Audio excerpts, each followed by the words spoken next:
Hi hello ನಮಸ್ಕಾರ, welcome back to gardening with Preethi. ಎಲ್ಲರೂ ಹೇಗಿದ್ದೀರಾ? ಹೋಪ್ ಎಲ್ಲರೂ ತುಂಬ ಚೆನ್ನಾಗಿದ್ದೀರಾ ಅಂದ್ಕೊಂಡು ಮತ್ತೊಂದು ಯೂಸ್ಫುಲ್ ವಿಡಿಯೋಂದಿಗೆ ಬಂದಿದ್ದೀನಿ.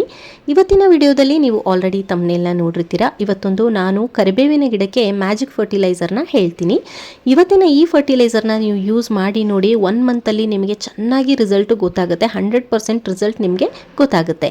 ಕೆಲವೊಬ್ಬರು ಕೇಳ್ತಾ ಇದ್ರು, ನರ್ಸರಿಯಿಂದ ತಂದಾಗಿನಿಂದ ಕರಿಬೇವಿನ ಗಿಡ ಅಷ್ಟೇ ಇದೆ, ಬೆಳವಣಿಗೆನೇ ಇಲ್ಲ, ಏನು ಹಾಕಬೇಕು, ಹಾಗೆ ಯಾವ ರೀತಿ ಕೇರ್ ಮಾಡಬೇಕು ಇದನ್ನು ತಿಳಿಸ್ಕೊಡಿ ಅಂತ. ಸೊ ಅದಕ್ಕೋಸ್ಕರ ಇವತ್ತಿನ ವಿಡಿಯೋನ ತೊಗೊಂಡ್ಬಂದಿದ್ದೀನಿ. ಬನ್ನಿ ವಿಡಿಯೋ ಸ್ಟಾರ್ಟ್ ಮಾಡೋಣ. ಅದಕ್ಕಿಂತ ಮುಂಚೆ ಚಾನಲ್ನ ಯಾರು ಸಬ್ಸ್ಕ್ರೈಬ್ ಮಾಡ್ಕೊಂಡಿಲ್ವೋ ಚಾನಲ್ನ ಸಬ್ಸ್ಕ್ರೈಬ್ ಮಾಡಿಕೊಂಡು ನೋಟಿಫಿಕೇಷನ್ ಆನ್ ಮಾಡ್ಕೊಳ್ಳಿ. Welcome back to gardening with Preethi. ಕರಿಬೇವಿನ ಗಿಡವನ್ನು 2 ರೀತಿ ನಾವು ಬೆಳೆಸ್ಬೋದು. ಒಂದು ಕಟಿಂಗಿಂದನೂ ಬೆಳೆಸ್ಬೋದು ಅಥವಾ ಸೀಡಿಂದನೂ ಬೆಳೆಸ್ಬೋದು. ಸೀಡ್ ನಿಮಗೆ ಆನ್ಲೈನಲ್ಲಿ ಕೂಡ ಅವೈಲೇಬಲ್ ಇರುತ್ತೆ ಅಥವಾ ನರ್ಸರಿಯಲ್ಲೂ ಕೂಡ ಅವೈಲೇಬಲ್ ಇರುತ್ತೆ. ಅಥವಾ ನಿಮ್ಮ ಹತ್ರ ಯಾವುದಾದ್ರೂ ದೊಡ್ಡ ಗಿಡ ಇದ್ದರೆ ಅದರ ಕಟ್ಟಿಂಗನ್ನು ಕೂಡ ತಗೊಂಡು ಬೆಳೆಸ್ಬೋದು.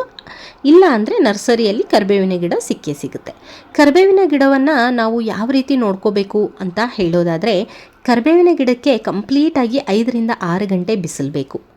5ರಿಂದ 6 ಗಂಟೆ ಬಿಸಿಲು ಜೊತೆಗೇ ಕರಿಬೇವಿನ ಗಿಡದ ಕೇರ್ ತುಂಬ ಚೆನ್ನಾಗಿರಬೇಕು. ಅಂತಂದರೆ ಮಣ್ಣು ತುಂಬ ಚೆನ್ನಾಗಿರಬೇಕು. ಕರಿಬೇವಿನ ಗಿಡಕ್ಕೆ ಮಣ್ಣು ಯಾವ ರೀತಿ ಇರಬೇಕು ಅಂತಂದರೆ, ಮರಳಾಗಿರೋವಂಥ ಮಣ್ಣಿರಬೇಕು. ಈಗ ನೀರು ಹಾಕಿದ ತಕ್ಷಣ ಗಟ್ಟಿಯಾಗುವಂಥ ಮಣ್ಣಿರಬಾರ್ದು. ಕೆಲವೊಬ್ಬರು ಏನು ಮಾಡ್ತಾರೆ, ಪಾಟ್ ನಾವು ನರ್ಸರಿಯಿಂದ ತಂದು ಆದಮೇಲೆ ಅದನ್ನು ರೀಪಾಟ್ ಮಾಡಬೇಕಾದ್ರೆ ಪಾಟಲ್ಲಿ ಬರೀ ಗಾರ್ಡನ್ ಸಾಯಿಲ್ ಅಂತಂದರೆ ಬರೀ ಮಣ್ಣನ್ನು ಹಾಕ್ತಾರೆ. ಈ ರೀತಿ ಮಾಡೋದ್ರಿಂದ ಸ್ವಲ್ಪ ದಿನದ ಮಟ್ಟಿಗೆ ಅದು ಚೆನ್ನಾಗೇ ಇರುತ್ತೆ. ಅದಾದ ಮೇಲೆ ಗಿಡ ಬೆಳವಣಿಗೆ ನಿಂತೋಗುತ್ತೆ. ಯಾಕೆ ಅಂತಂದರೆ, ಬೇರಿನ ಬೆಳವಣಿಗೆ ನಿಂತು ಹೋದರೆ ಗಿಡದ ಬೆಳವಣಿಗೆನೂ ನಿಂತೋಗುತ್ತೆ. ಬೇರಿನ ಬೆಳವಣಿಗೆ ಯಾಕೆ ನಿಂತೋಗುತ್ತೆ ಹಾಗಿದ್ರೆ ಅಂತಂದರೆ, ನೀವು ಬರೀ ಮಣ್ಣನ್ನು ಯೂಸ್ ಮಾಡಿದಾಗ ಬೇರುಗಳು ಚೆನ್ನಾಗಿ ಬೆಳೆಯೋಕ್ಕೆ ಚಾನ್ಸ್ ಇರಲ್ಲ. ಮಣ್ಣು ಎಷ್ಟು ಗಟ್ಟಿಯಾಗುತ್ತೋ ಅಷ್ಟು ಗಿಡದ ಬೇರುಗಳು ಸಫೋಕೇಟ್ ಆಗುತ್ತೆ. ಅಂತಂದರೆ ಮಣ್ಣು ಗಟ್ಟಿಯಾದಾಗ ಸಲೀಸಾಗಿ ಗಿಡದ ಬೇರುಗಳು ಬೆಳೆಯೋಕ್ಕೆ ಸ್ಟಾರ್ಟ್ ಆಗಲ್ಲ. ಆಗ ಏನಾಗುತ್ತೆ ಅಂತಂದರೆ ಗಿಡ ಬೆಳವಣಿಗೆ ಆಗೋದು ನಿಂತೋಗುತ್ತೆ. ಅದಕ್ಕೋಸ್ಕರ ಯಾವಾಗ ನೀವು ನೀರು ಕೊಡ್ತೀರಾ ಅಂತಂದರೆ, ನೀರು ಪ್ರತಿ ಸಲ ಕೊಡಬೇಕಾದ್ರೂ ನೀವು ಮಣ್ಣನ್ನು ಅಗದ್ಬಿಟ್ಟು ಸ್ವಲ್ಪ ಒಂದು 2 ಇಂಚ್ ಆಗುವಷ್ಟು ಸುತ್ತಲೂ ಮಣ್ಣನ್ನು ಅಗದ್ಬಿಟ್ಟು ನೀರನ್ನು ಕೊಡಿ. ಬರೀ ನೀರನ್ನು ಅಷ್ಟೇ ಅಲ್ಲದೆ ನೀವು ಯಾವುದಾದ್ರೂ ಫರ್ಟಿಲೈಸರ್ನ ಕೊಡ್ತೀರಾ, ಗೊಬ್ಬರವನ್ನು ಹಾಕ್ತೀರಾ ಅಂದಾಗ ಮಣ್ಣನ್ನು ಅಗದ್ಬಿಟ್ಟು ಕೊಡೋದ್ರಿಂದ ತುಂಬ ಚೆನ್ನಾಗಿ ಆಕ್ಸಿಜನ್ ಸಪ್ಲೈ ಆಗುತ್ತೆ ಬೇರುಗಳಿಗೆ. ಹಾಗೆ ಬೇರುಗಳು ಸಫೋಕೇಟ್ ಆಗೋದಿಲ್ಲ. ಇಲ್ಲಿ ತೋರಿಸ್ತಾ ಇದ್ದೀನಿ ನೋಡಿ ಸ್ಕ್ರೀನ್ ಮೇಲೆ, ಇದು ನಾನು ನರ್ಸರಿಯಿಂದ ತರೋವಾಗ ಇದ್ದಂಥ ಗಿಡ. ಇದಕ್ಕಿಂತ ಚಿಕ್ಕದಾಗೇ ಇತ್ತು, ಸ್ವಲ್ಪ ಬೆಳವಣಿಗೆ ಆಗಿದೆ. ನನಗೆ ಅನ್ನಿಸ್ತು ತುಂಬ ಬೆಳವಣಿಗೆ ಆಗ್ತಾ ಇಲ್ಲ ಅಂತ. ಸೊ ಅದಕ್ಕೋಸ್ಕರ ನಾನೊಂದು ಮ್ಯಾಜಿಕ್ ಫರ್ಟಿಲೈಸರ್ನ ಯೂಸ್ ಮಾಡೋಕ್ಕೆ ಸ್ಟಾರ್ಟ್ ಮಾಡಿದೆ.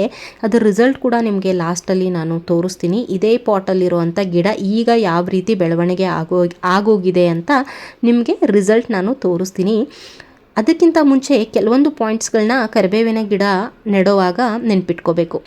ಒಂದು, ಬಿಸಿಲು ಬೇಕು, ಮಣ್ಣು ತುಂಬ ಚೆನ್ನಾಗಿರಬೇಕು. ಮಣ್ಣಲ್ಲಿ ಬರೀ ಸಾಯಿಲನ್ನು ಯೂಸ್ ಮಾಡೋ ಬದಲು ನೀವು 50% ಗಾರ್ಡನ್ ಸಾಯಿಲ್ ಮಾಡಿದರೆ 30% ಅಷ್ಟು ಮರಳು ಯೂಸ್ ಮಾಡಿ, 20% ಅಷ್ಟು ಓಮಿ ಕಂಪೋಸ್ಟ್ ಅಂತಂದರೆ ಎರೆಹುಳು ಗೊಬ್ಬರನ ಯೂಸ್ ಮಾಡ್ಬೋದು. ನಿಮ್ಮ ಹತ್ರ ಎರೆಹುಳು ಗೊಬ್ಬರ ಇಲ್ಲ ಅನ್ನೋದಾದರೆ ನೀವು ಹಸುವಿನ ಗೊಬ್ಬರ ಕೂಡ ನೀವು ಯೂಸ್ ಮಾಡ್ಬೋದು. ಇನ್ನು ನೆಕ್ಸ್ಟು, ಈ ರೀತಿ ಬೆಳವಣಿಗೆ ನಿಂತು ಹೋದಾಗ ನಾವು ಏನು ಮಾಡಬೇಕು ಅಂತಂದರೆ, ಮೇಲ್ಗಡೆ ಎಷ್ಟು ಬೆಳವಣಿಗೆ ಆಗಿದೆ, ಎಷ್ಟು ಚಿಗುರಿದೆ, ಆ 2 ಇಂಚ್ ಆಗುವಷ್ಟು ನೀವು ಈ ಗಿಡವನ್ನು ಕಟ್ ಮಾಡಬೇಕಾಗುತ್ತೆ. ಅಂತಂದರೆ ಸಾಫ್ಟ್ ಪ್ರೂನಿಂಗ್ ಮಾಡಬೇಕಾಗುತ್ತೆ.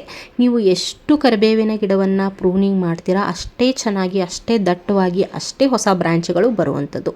ಇಲ್ಲಿ ನೋಡ್ತಾ ಇದ್ದೀರಾ ನೀವು, ಇಷ್ಟು ಚಿಕ್ಕ ಗಿಡದಲ್ಲಿ ನಾನು 2 ಇಂಚ್ ಆಗುವಷ್ಟು ಈಗ ಕಟ್ಟಿಂಗನ್ನು ಮಾಡಿದ್ದೀನಿ. ಇದರ ರಿಸಲ್ಟ್ ಕೂಡ ನಾನು ನಿಮಗೆ ತೋರಿಸ್ತೀನಿ. ಈ ಕಟ್ಟಿಂಗ್ ಮಾಡಿರೋ ಜಾಗ ಫಂಗಸ್ ಆಗೋದ್ರಿಂದ ಇದನ್ನು ನೀವು ಅರಿಶಿಣ ಅಥವಾ ಫಂಗಿಸೈಡಿಂದ ಮುಚ್ಬೋದು. ನಾನು ಹೆಚ್ಚಾಗಿ ಅರಿಶಿಣವನ್ನು ಯೂಸ್ ಮಾಡ್ತೀನಿ. ಆಗ ಗಿಡ ಬೇಗ ಬೆಳವಣಿಗೆ ಸ್ಟಾರ್ಟ್ ಮಾಡುತ್ತೆ. ಇಲ್ಲಿ ನೋಡ್ತಾ ಇದ್ದೀರಾ ನೀವು, ಇಲ್ಲಿ ನೋಡಿ, ಈಗ ಈ ರೀತಿಯಾಗಿ ಆಗಿದೆ. ಇದೇ ಪಾಟಲ್ಲಿರೋಂಥ ಗಿಡ 1 ತಿಂಗಳಲ್ಲಿ ಇಷ್ಟು ಚೆನ್ನಾಗಿ ಬಂದಿದೆ. ನೀವು ಬರೀ ಪ್ರೂನಿಂಗ್ ಮಾಡಿದರೆ ಈ ರೀತಿ ಆಗುತ್ತಾ? ಇಲ್ಲ. ಪ್ರೂನಿಂಗ್ ಮಾಡಿದ ಆದಮೇಲೆ ನಾವು ಕೆಲವೊಂದು ಫರ್ಟಿಲೈಸರ್ಗಳನ್ನ ಕೊಡ್ಬೋದು.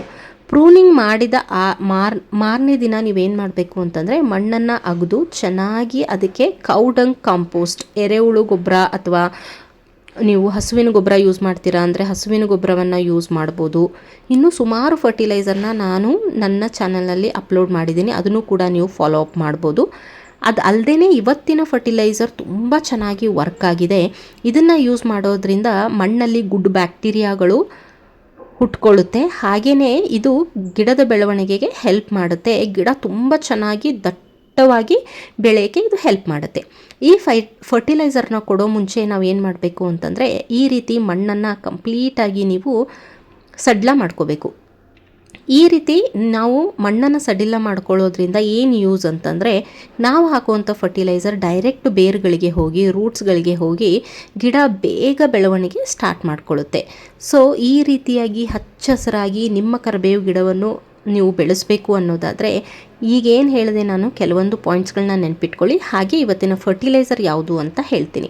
ಎಲ್ಲರ ಮನೆಯಲ್ಲೂ ಬೆಲ್ಲ ಇದ್ದೇ ಇರುತ್ತೆ, ಜಾಗ್ರಿ ಇದ್ದೇ ಇರುತ್ತೆ. ಈ ಜಾಗ್ರಿನ ನಾವು ಯೂಸ್ ಮಾಡಬಹುದಾ ಪ್ಲ್ಯಾಂಟ್ಸ್ಗೆ ಅನ್ನೋದಾದರೆ, ಇಲ್ಲಿ ನಾನು ಸ್ಕ್ರೀನ್ ಮೇಲೆ ಒಂದು ಕ್ಲಿಪ್ಪನ್ನು ಹಾಕಿದ್ದೀನಿ. ಅದನ್ನು ಕೂಡ ನೀವು ಒಂದು ಸಲ ಓದ್ಕೊಳ್ಳಿ. ಇದು ಗೂಗಲ್ ರೆಕಮೆಂಡ್ ಮಾಡಿರೋ ಅಂಥದ್ದು. ನಾನು ಗೂಗಲಲ್ಲಿ ಸರ್ಚ್ ಮಾಡಿಬಿಟ್ಟು ಕ್ಲಿಪ್ನ ಹಾಕಿರೋ ಅಂಥದ್ದು. ಸೊ ಈ ಜಾಗ್ರಿಯಿಂದ ಏನೆಲ್ಲ ಆಗುತ್ತೆ ಅನ್ನೋದು ಫಸ್ಟ್ ತಿಳ್ಕೊಬಿಡೋಣ. ಜಾಗ್ರಿ ನಾವು ಯೂಸ್ ಮಾಡೋದ್ರಿಂದ ಗಿಡದ ಮಣ್ಣಲ್ಲಿ ಗುಡ್ ಬ್ಯಾಕ್ಟೀರಿಯಾಗಳು ಹುಟ್ಕೊಂಡು ನ್ಯೂಟ್ರಿಯೆಂಟ್ಸ್ ಏನಿರುತ್ತೆ ಗಿಡಕ್ಕೆ ಏನು ಬೇಕು ಅದು ಸಪ್ಲೈ ಮಾಡುತ್ತೆ. ತುಂಬ ಚೆನ್ನಾಗಿ ಇದು ವರ್ಕ್ ಆಗುವಂಥದ್ದು. ಇದನ್ನು ಯಾವ ರೀತಿ ತಯಾರಿಸೋದು ಅಂತ ಹೇಳ್ತೀನಿ ಬನ್ನಿ. 1 ಕಪ್ ಆಗೋಷ್ಟು ನೀರನ್ನು ನಾನು ತೊಗೊಂಡಿದ್ದೀನಿ. 2 ಸ್ಪೂನ್ ಆಗೋಷ್ಟು ಜಾಗ್ರಿನ ನಾನು ತೊಗೊಂಡಿದ್ದೀನಿ. ಇದು ಒಂದು ಗಿಡಕ್ಕೆ ನಾನು ತೋರಿಸ್ತಾ ಇರೋದು. ನಿಮ್ಮ ಹತ್ರ ಸುಮಾರು ಗಿಡಗಳಿದ್ದರೆ ನೀವು ಇದನ್ನು ಮಲ್ಟಿಪ್ಲೈ ಮಾಡಿಕೊಂಡು ಕ್ವಾಂಟಿಟಿನ ಹೆಚ್ಚಿಗೆ ಮಾಡ್ಕೋಬೋದು. ಈ ರೀತಿ ನಾವು 1 ಕಪ್ ಆಗೋಷ್ಟು ನೀರನ್ನು ತೊಗೊಂಡು 2 ಸ್ಪೂನ್ ಆಗೋಷ್ಟು ನಾನು ಬೆಲ್ಲವನ್ನು ಹಾಕ್ಕೊಂಡಿದ್ದೀನಿ. ಇದನ್ನು ಚೆನ್ನಾಗಿ ಕರಗಿಸ್ಕೊಂಡು ಒಂದು ದಿನ 24 hours ಇದನ್ನು ಬಿಟ್ಬಿಡಿ. ನೆಕ್ಸ್ಟ್ ಡೇ ಈ ರೀತಿ ಕರಗಿ ಆಗಿರುತ್ತೆ. ಇದನ್ನು ನೀವು ಡೈರೆಕ್ಟ್ ಗಿಡಗಳಿಗೆ ಕೊಡ್ಬೋದು. ಅಥವಾ ನೀವು 3-4 ದಿನ ಬಿಡ್ತೀರಾ, 1 ವಾರ ಬಿಡ್ತೀರಾ ಅಂತಂದರೆ, ಈಗ ಎಷ್ಟು ಕ್ವಾಂಟಿಟಿ ಇದೆಯೋ ಅದ್ರ ಡಬಲ್ ಅಷ್ಟು ನೀರು ಹಾಕ್ಕೊಂಡು 1:2 ರೇಷಿಯೋಲಿ ನಾವು ಗಿಡಗಳಿಗೆ ಕೊಡಬೇಕಾಗುತ್ತೆ. ಬಿಕಾಸ್ ತುಂಬ ಚೆನ್ನಾಗಿ ಫರ್ಮೆಂಟ್ ಆಗಿರೋದ್ರಿಂದ ತುಂಬ ಸ್ಟ್ರಾಂಗ್ ಇರುತ್ತೆ. ಅದಕ್ಕೋಸ್ಕರ ನೀವು ಡೈಲ್ಯೂಟ್ ಮಾಡಿ ಕೊಡೋದು ಒಳ್ಳೆಯದು. ಅಥವಾ ಒಂದೇ ದಿನ ಬಿಡ್ತೀರಾ, ನೀವು 24 hours ಮಾತ್ರ ಬಿಡ್ತೀರಾ ಅಂದರೆ ನಿಮ್ಮ ಗಿಡಗಳಿಗೆ ನೀವು ಈ ಲಿಕ್ವಿಡನ್ನು ಡೈರೆಕ್ಟಾಗಿ ಕೊಡ್ಬೋದು. ಇದರಿಂದ ಗಿಡ ತುಂಬ ಚೆನ್ನಾಗಿ ಬೆಳೆಯುತ್ತೆ. ಹಾಗೆ ಬೇರುಗಳು ಗಟ್ಟಿಯಾಗುತ್ತೆ. ಇದನ್ನು ನೀವು ಯೂಸ್ ಮಾಡಿ ನೋಡಿ. 1 ಮಂತಲ್ಲಿ ನಿಮಗೆ ಎಷ್ಟು ಚೆನ್ನಾಗಿ ರಿಸಲ್ಟ್ ಸಿಗುತ್ತೆ ಅಂದರೆ ನೀವೇ ನನಗೆ ಕಾಮೆಂಟ್ ಮಾಡ್ತೀರಾ ತುಂಬ ಚೆನ್ನಾಗಿ ರಿಸಲ್ಟ್ ಸಿಗ್ತಾ ಇದೆ ಅಂತ. ಇದನ್ನು ನಾನು ಸುಮಾರು ವರ್ಷಗಳಿಂದ ಯೂಸ್ ಮಾಡ್ತಾ ಇದ್ದೀನಿ. ಈ ರೀತಿ ನಾವು ಬೆಲ್ಲವನ್ನು ಯೂಸ್ ಮಾಡೋದ್ರಿಂದ ಗಿಡಕ್ಕೆ ಯಾವುದೇ ತೊಂದರೆ ಆಗೋದಿಲ್ಲ. ಅದರಿಂದ ಇನ್ನೂ ನಮಗೆ ಹೆಲ್ಪ್ಫುಲ್ ಆಗುತ್ತೆ. ಗಿಡ ತುಂಬ ಚೆನ್ನಾಗಿ ಬೆಳೆಯುವಂಥದ್ದು. ಹಾಗೆಯೇ ಇದನ್ನು ಎಷ್ಟು ದಿನಕ್ಕೊಂದು ಸಲ ಯೂಸ್ ಮಾಡ್ಬೋದು ಅನ್ನೋದಾದರೆ 15 ದಿನಕ್ಕೆ ಒಂದು ಸಲ ಇಷ್ಟು. ಈ ಕ್ವಾಂಟಿಟಿ ನಾನೇನು ತೋರಿಸ್ತಾ ಇದ್ದೀನಿ 1 ಕಪ್ಪು ಸ್ಮಾಲ್ ಕಪ್ಪಷ್ಟು ನೀವು ನಿಮ್ಮ ಗಿಡಗಳಿಗೆ ಡೈರೆಕ್ಟಾಗಿ ಇದನ್ನು ಕೊಡ್ಬೋದು. ಸೊ ಇದನ್ನು ಕೊಡೋದ್ರಿಂದ ಇಷ್ಟು ಈಸಿಯಾಗಿರೋಂಥ ಲಿಕ್ವಿಡ್ ಫರ್ಟಿಲೈಸರ್ನ ನಾವು ಕೊಡೋದ್ರಿಂದ ಗಿಡ ಇಷ್ಟು ಚೆನ್ನಾಗಿ ಬೆಳೆಯುತ್ತೆ ಅನ್ನೋದಾದರೆ ಒಂದು 5 ನಿಮಿಷದ ಕೆಲಸ ಅಲ್ವಾ. ನೀವು ಇದನ್ನು ನಿಮ್ಮ ಮನೆಯಲ್ಲಿ ಟ್ರೈ ಮಾಡಿ, ಹಾಗೆಯೇ ಕಾಮೆಂಟ್ ಮಾಡಿ. ಈ ವಿಡಿಯೋ ನಿಮಗೆ ಇಷ್ಟ ಆಗಿದ್ದರೆ ಚಾನಲ್ನ ಸಬ್ಸ್ಕ್ರೈಬ್ ಮಾಡ್ಕೊಳ್ಳೋದನ್ನು ಮರೆಯೋಕ್ಕೆ ಹೋಗಬೇಡಿ. ಹಾಗೆ ಲೈಕ್ ಮಾಡಿ, ಕಾಮೆಂಟ್ ಮಾಡೋದನ್ನು ಮರೆಯೋಕ್ಕೆ ಹೋಗಬೇಡಿ. ಯಾರು ಇದನ್ನು ಆಲ್ರೆಡಿ ಯೂಸ್ ಮಾಡ್ತಾ ಇದ್ದೀರಾ ಕಾಮೆಂಟ್ ಮಾಡಿ. ಈಗ ಯೂಸ್ ಮಾಡೋರು ಕೂಡ ಕಾಮೆಂಟ್ ಮಾಡಿ. ಹಾಗೆ ಚಾನಲ್ನ ಸಬ್ಸ್ಕ್ರೈಬ್ ಮಾಡ್ಕೊಳ್ಳಿ. ನೆಕ್ಸ್ಟ್ ವಿಡಿಯೋದಲ್ಲಿ ಸಿಗೋಣ. Thank you.